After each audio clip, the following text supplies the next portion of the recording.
হে মানুষ, তোমরা যদি আমি নবী যেই ধর্ম নিয়ে আসলাম এই ব্যাপারে যদি কোনো সন্দেহ করো, আমি নবী মুহাম্মদ যে শরীয়ত নিয়ে দুনিয়াতে আসলাম আমার এই ধর্মের ব্যাপারে তোমাদের যদি কোনো সন্দেহ থাকে, ফালা আ'বুদুল্লাযীনা তা'বুদুনা মিন দুনিল্লাহ, তাহলে ঘোষণা শুনে নাও, আল্লাহ ছাড়া যাদের ইবাদত তোমরা করো আমি নবী মুহাম্মদ তাদের ইবাদত করি না। আল্লাহ ছাড়া তোমরা যাদের ইবাদত করো আমি তাদের ইবাদত করি না। আল্লাহ ছাড়া তোমরা যাদের ইবাদত করো আমি তাদের ইবাদত করি না। আমরা ঘোষণা করব, কোন মুসলমান যদি শিরককে সমর্থন করে আমরা বলবো তোমরা যা করো আমরা তা করি না। তোমরা যা করো আমরা তা করি না। পাশাপাশি বলবেন যদি শিরককে সমর্থন করেন আপনাদেরকেও সমর্থন করব না।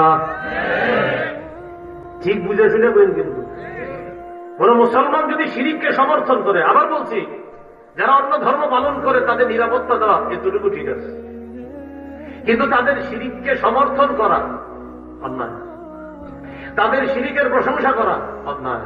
এই কাজ যদি করে সেই শিরক যেমন বর্জনীয়, আমাদের মুসলমানদেরকেও সমর্থন করলে সেও বর্জনীয়। আল্লাহ আমাদেরকে বুঝার তৌফিক দান করেন। তবে আপনি বলেন আমি তাদের ইবাদত করি না, তোমরা আল্লাহ ছাড়া যাদের ইবাদত করো। ওয়ালাকিন আ'বুদুল্লাহাল্লাযী ইয়াতাওয়াফফাকুম, নবী আপনি বলেন আমি ওই আল্লাহর ইবাদত করি যে আল্লাহ তোমাদেরকে মৃত্যু দেয়। কবি ওলামায়ে কেরাম ইদানিং এই বয়ান দেওয়া শুরু করার পর অনেকে বলতেছে তাদের আসলে আধুনিক জ্ঞান নেই। কি নেই? যে আধুনিক জ্ঞানে মুসলমানদের মুশরিক বানায় ওই আধুনিক আমাদের দরকার নেই। আপনি যদি বলেন আধুনিক জ্ঞানের মানে হলো মুশরিক হওয়া, আল্লাহ হস্তে বানাচ্ছে। আমি কিন্তু জেনারেল লাইনেরও ছাত্র, আমি নিজে যে আমি বয়ান করতেছি যিনি, আমি আমার নাম মোহাম্মদ আরিফ, আমি জেনারেল লাইনেরও ছাত্র। তো আমিও বলতেছি যে আধুনিক জ্ঞান শিরিক করায় ওটা থেকে বানা চাই, আধুনিক জ্ঞান দরকার নেই। তাহলে এক নম্বর নবীরে বলতেছে আপনি বলেন আল্লাহ ছাড়া যাদের উপাসনা করো তোমরা আমি তাদের ইবাদত করি না, আমি ওই আল্লাহর ইবাদত করি যে আল্লাহ আমাদেরকে মৃত্যু দিবে, আর তোমরা যারা আল্লাহরে মানো না তোমাদেরকে আল্লাহই মৃত্যু দিবে। দুই নম্বর ওয়াউমিরতু আন আকুনা মিনাল মুমিনিন, আমাকে আদেশ করা হয়েছে আমি যেন বিশ্বাসীদের অন্তর্ভুক্ত থাকি। তিন নম্বর ওয়ান আকিম ওয়াজহাকা লিদ-দীনি হানিফা, আমাকে আদেশ করা হয়েছে নবী আপনি আপনার চেহারাটা একনিষ্ঠভাবে দ্বীনের প্রতি প্রতিষ্ঠিত রাখবেন, সদা সর্বদা দ্বীনের উপর অটল থাকবেন, এটা আমাকে আদেশ করা হয়েছে।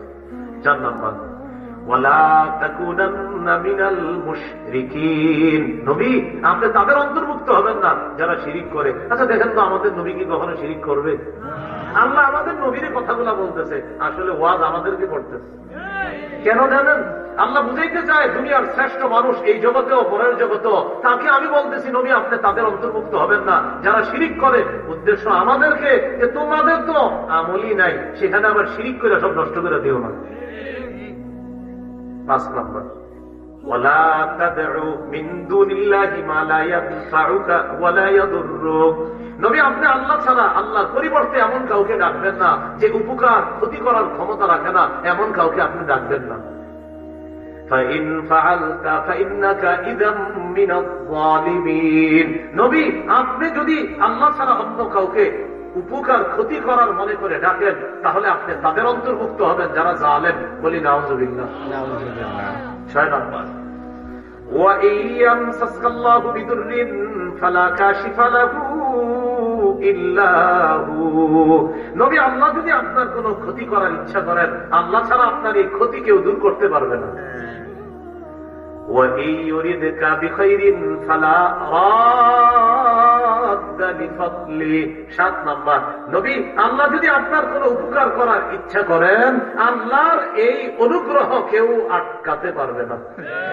সাতটা বিষয় আল্লাহ আমাদেরকে শিক্ষা দিয়েছে।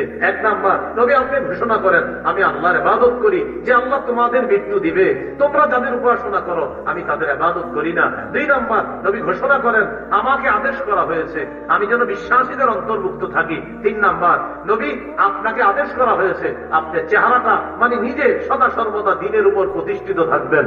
4 নাম্বার, নবী আপনি তাদের অন্তর্ভুক্ত হবেন না যারা শিরিক করে। 5 নাম্বার, নবী আপনি আল্লাহর পরিবর্তে এমন কাউকে ডাকবেন না যে উপকার ক্ষতি করার ক্ষমতা রাখে না। 6 নাম্বার, নবী আল্লাহ যদি আপনার ক্ষতি করার ইচ্ছা করে পৃথিবীর কেউই ক্ষতি দূর করতে পারবে না আমি আল্লাহ ছাড়া। 6 নাম্বার, নবী আপনি বলেন আমি আল্লাহ যদি আপনার কোনো উপকার করার ইচ্ছা করি পৃথিবীর কেউ এটা আটকাতে পারবে না। এই 7টা বিষয় আমাদেরকে এখানে শিখেছে আল্লাহ। বলেন উপকার ক্ষতি করার ক্ষমতা কার? আল্লাহর। ফসল দেওয়া না দেওয়ার ক্ষমতা কার? আল্লাহর। আপনি কেমনে শিরিকের প্রশংসা করেন? কথা বুঝতেছেন তো? দলিল সহ না দলিল ছাড়া? দলিল সহ। আল্লাহ আমাদেরকে এই কথাগুলো একটু মনে রাখার তৌফিক দান করেন। আমিন।